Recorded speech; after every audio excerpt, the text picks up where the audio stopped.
T'est-il déjà arrivé de sortir avec quelqu'un où tout semblait bien se passer, la connexion était évidente, et soudain, le silence, plus de messages, plus d'appels, aucune explication, comme si la terre l'avait avalé. Puis, au moment où tu commençais enfin à l'oublier, il réapparaît avec un simple « salut », comme si rien ne s'était passé.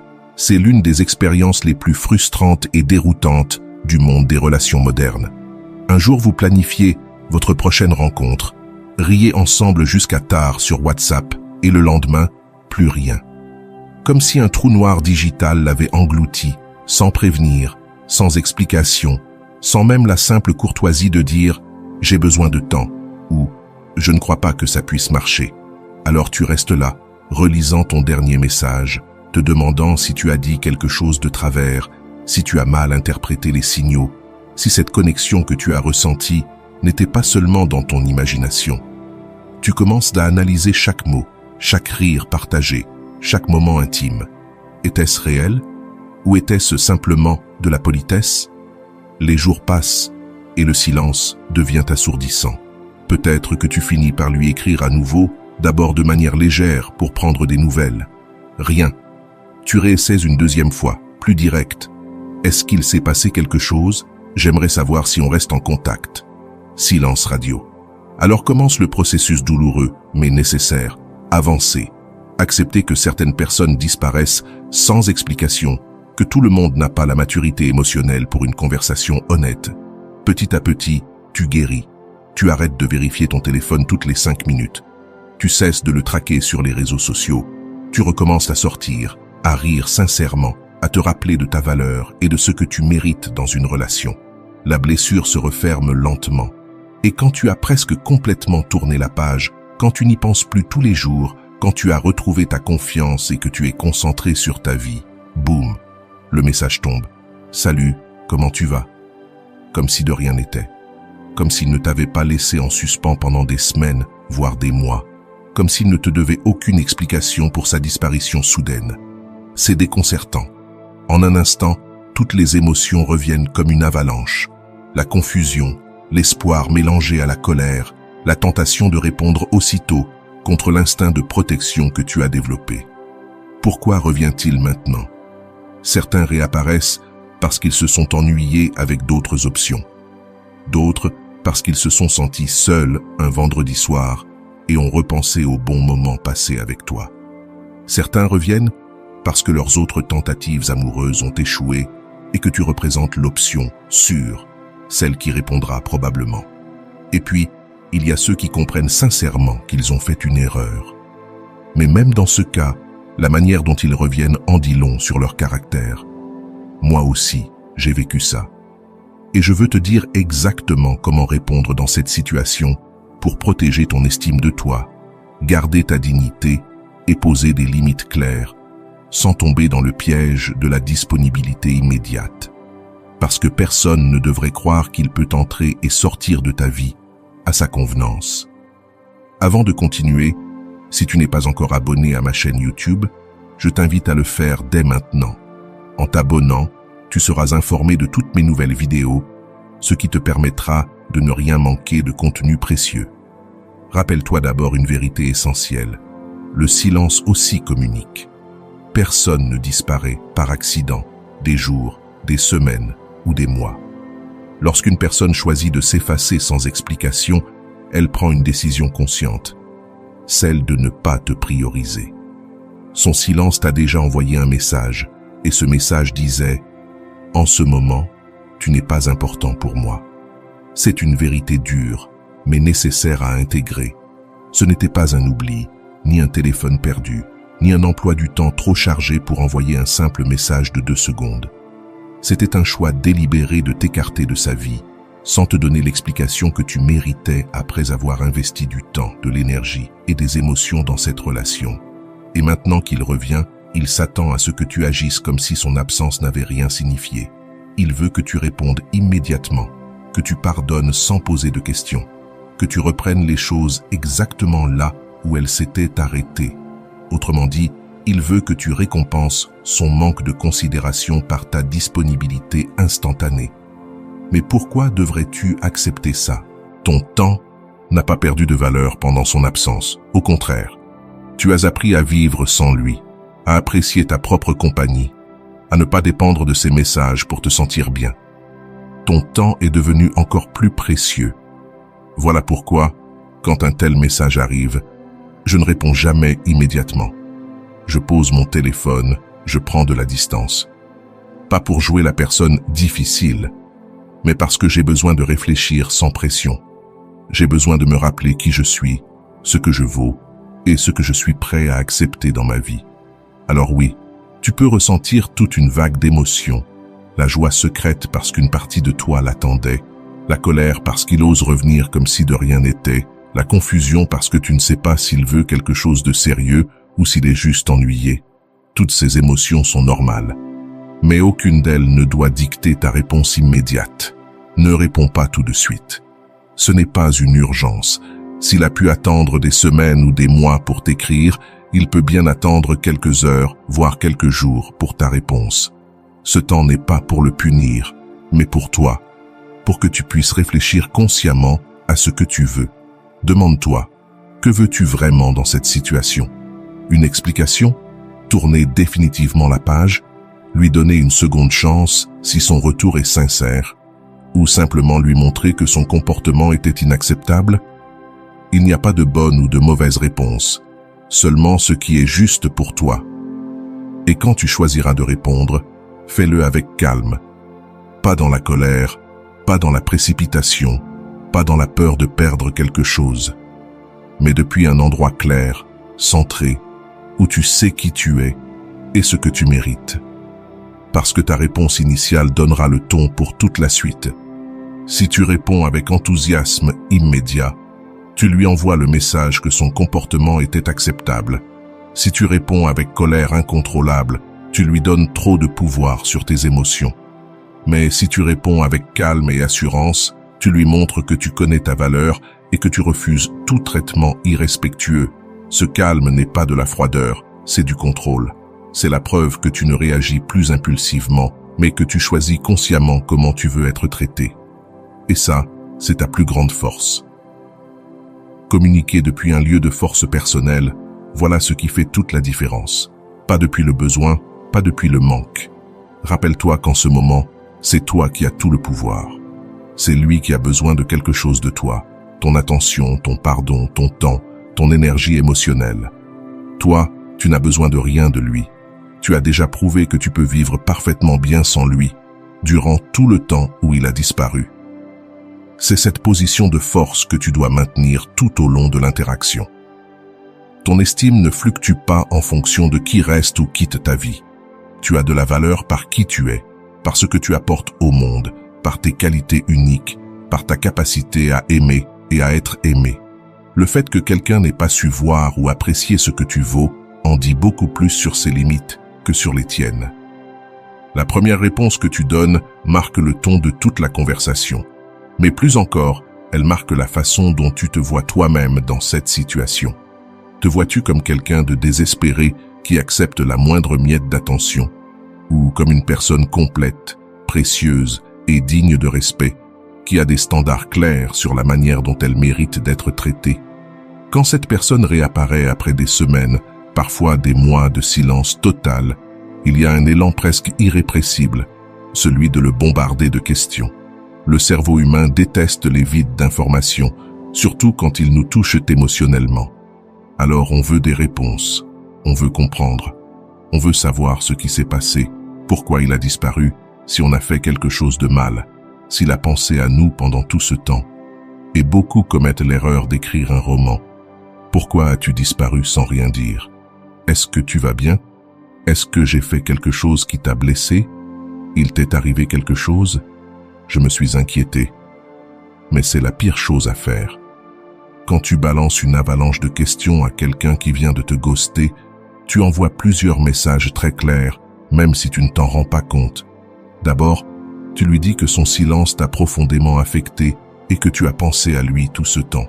Tu lui montres que son absence a eu un impact majeur sur ta vie émotionnelle, ce qu'il voulait peut-être éviter justement. Ensuite, tu montres que tu es en demande, avide de réponses. Et dès que quelqu'un sent que tu as besoin de quelque chose de lui, il a automatiquement du pouvoir sur toi. Il peut alors choisir de te répondre ou pas, te donner des demi-vérités, mentir, manipuler la version des faits à son avantage. Et surtout, il comprend que tu es en train de lui demander une faveur. Parce qu'exiger des explications, c'est exactement ça. C'est lui demander d'investir du temps et de l'énergie émotionnelle pour combler ton besoin de compréhension. Or, il a déjà démontré qu'il n'était pas disposé à investir quoi que ce soit en toi, puisqu'il a disparu sans prévenir. Alors pourquoi serait-il prêt à le faire maintenant? Ne m'en dis jamais de raison. Grave cette phrase dans ton esprit. Chaque fois que tu ressens l'envie de demander « pourquoi ?», rappelle-toi que quémander des explications, c'est quémander de la charité émotionnelle. Et la vérité, aussi dure soit-elle, c'est que les explications forcées sont rarement sincères. Si quelqu'un voulait vraiment t'expliquer, il l'aurait fait avant, ou au moment où il revient. Sinon, les justifications qu'il te balance sous pression ne sont que des excuses improvisées, des demi-vérités, ou des mensonges déguisés pour calmer ta soif de réponse. Et toi, combien de fois as-tu demandé une explication et en es-tu ressorti complètement satisfait? Probablement très rarement, parce que les explications arrachées de force ne viennent pas d'un désir authentique de clarifier, mais d'un inconfort, celui de devoir dire quelque chose, n'importe quoi, pour que tu arrêtes de poser des questions. Si une personne a de l'intégrité, si elle regrette sincèrement d'avoir disparu, elle viendra d'elle-même avec des excuses et une explication. Elle dira quelque chose comme « Je sais que j'ai disparu sans prévenir, et c'était mal. J'ai traversé une situation difficile, et je n'ai pas su gérer. J'aurais dû te le dire, je suis désolé. » Voilà une excuse réelle qui vient d'un vrai désir de réparer. Mais si tu dois l'arracher, c'est déjà un signe clair. Cette personne n'a ni la maturité émotionnelle, ni l'intégrité nécessaire pour assumer ses actes. Ton rôle, ce n'est pas de courir après la vérité, c'est de protéger ta paix. Ton bien-être émotionnel n'a pas à dépendre d'une explication. Ta sérénité n'exige pas que toutes tes histoires aient un point final propre et satisfaisant. Certaines personnes sortiront de ta vie sans rien dire, et c'est très bien ainsi. Ne joue pas au détective émotionnel. Ton énergie, ton temps, ta santé mentale valent bien plus que ça. Et courir après des explications, c'est l'exact opposé de protéger ta paix. C'est comme gratter une plaie qui cicatrise ou boire du poison en espérant que l'autre en souffre. Quand tu refuses de demander des explications, il se passe quelque chose de puissant. Tu gardes ta dignité intacte. Tu restes à égalité, voire en position de force, parce que tu prouves que ton estime ne dépend pas de la validation des autres. Et paradoxalement, très souvent, c'est quand tu n'exiges rien que les explications finissent par arriver toutes seules, parce qu'un silence bien tenu crée un vide que l'autre ressent le besoin de combler. Mais même si tu n'obtiens jamais d'explication, est-ce que ça change vraiment quelque chose? Non, parce qu'au bout du compte, la seule vérité qui compte, c'est qu'il a choisi de disparaître sans même te donner la décence d'un mot. Et ça, c'est tout ce que tu as besoin de savoir. Ne te justifie pas non plus.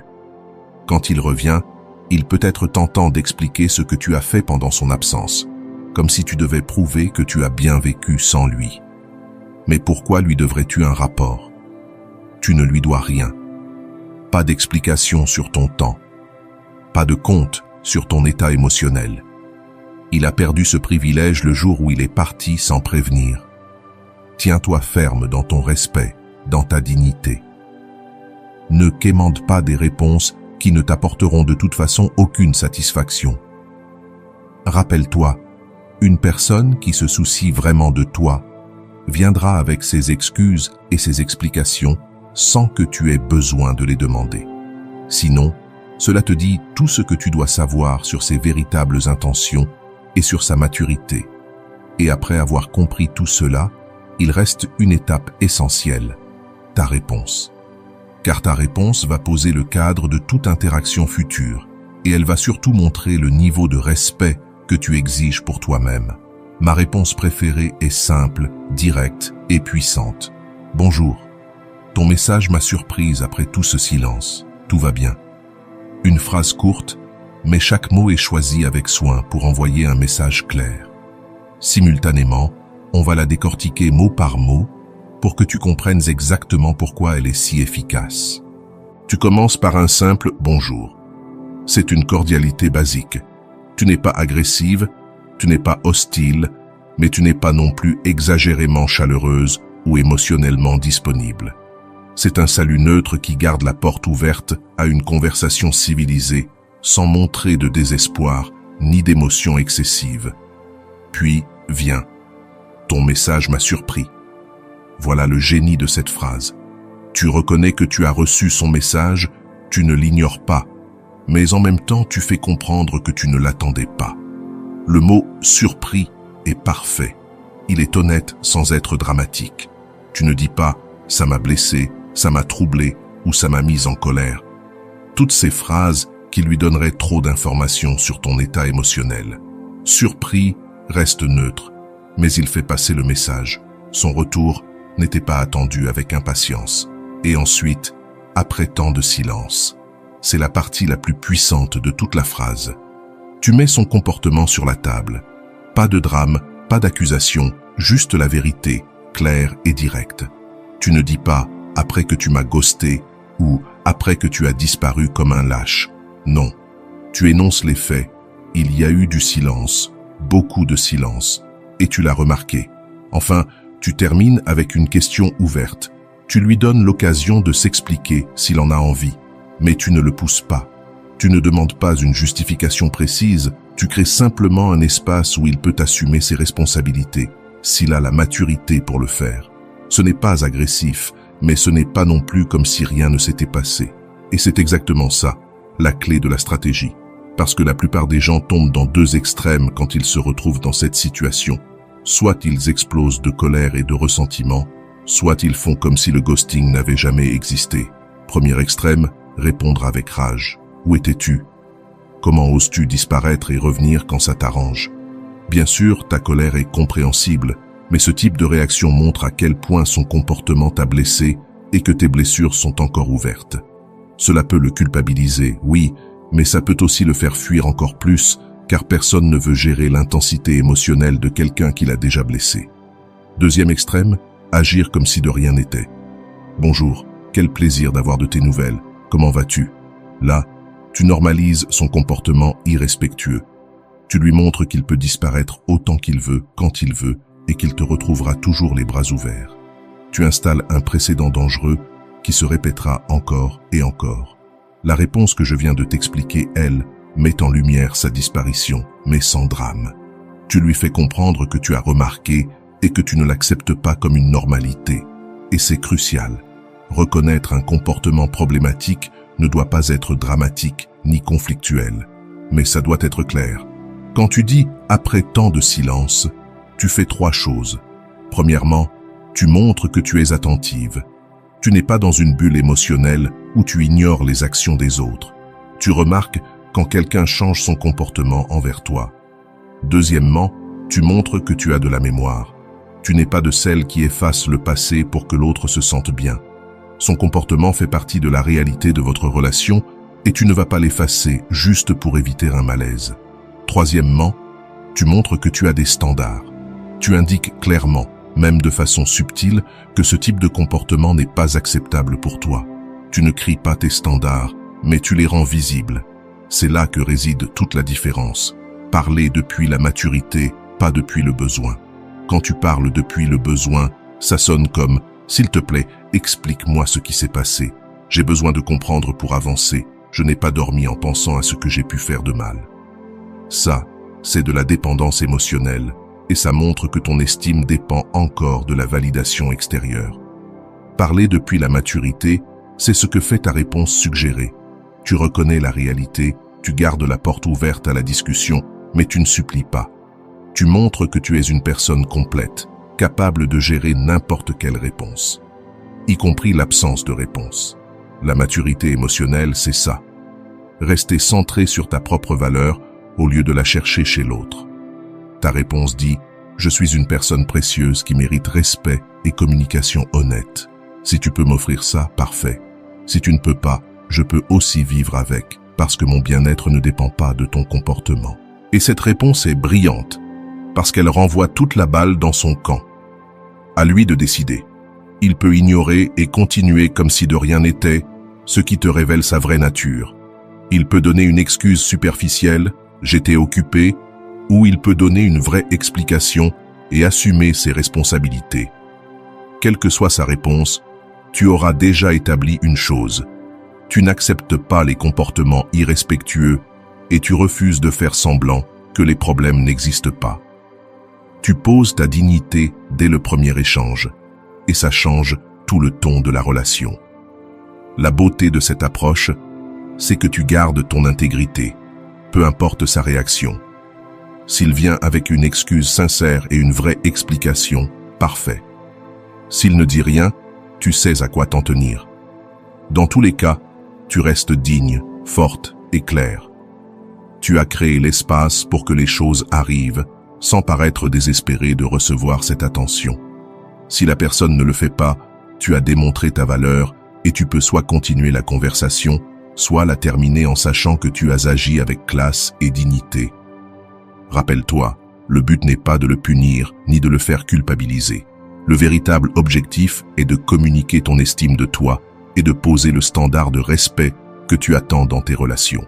Et cela ne peut venir que d'un lieu de force intérieure, jamais d'un manque émotionnel. Voici la partie la plus révélatrice. Sa réaction te dira absolument tout. S'il s'excuse et donne une raison cohérente, à toi de décider s'il mérite une nouvelle chance. Mais s'il minimise ce qui s'est passé ou agit comme si rien n'avait eu lieu, c'est une preuve claire de désintérêt ou de manipulation émotionnelle. C'est à ce moment-là que tu dois mettre tes limites. Personnellement, je préfère des personnes capables de communiquer. Si le silence est leur façon de résoudre les choses, alors ce n'est pas ce que je recherche. Et ce n'est pas de la vengeance, c'est de l'amour-propre. Un silence prolongé sans explication est déjà un message en soi. Il dit que ta présence n'a pas été une priorité. Si tu laisses quelqu'un disparaître et réapparaître à sa guise, tu lui apprends que ta vie est un lieu où il peut entrer et sortir sans conséquence. Mais ça, ce n'est pas de l'amour, c'est de la dépendance émotionnelle. Souviens-toi de ceci, la bonne personne ne te laisse pas en vue pendant des jours pour ensuite revenir comme si de rien n'était. Si elle revient, réponds avec calme, mets le sujet sur la table et observe s'il y a un réel intérêt. Si ce n'est pas le cas, sois reconnaissante de cette clarté et avance. Et si tu veux plus d'outils pour poser des limites saines et renforcer ton estime de toi, abonne-toi à la chaîne et partage cette vidéo avec quelqu'un qui a besoin de l'entendre aujourd'hui.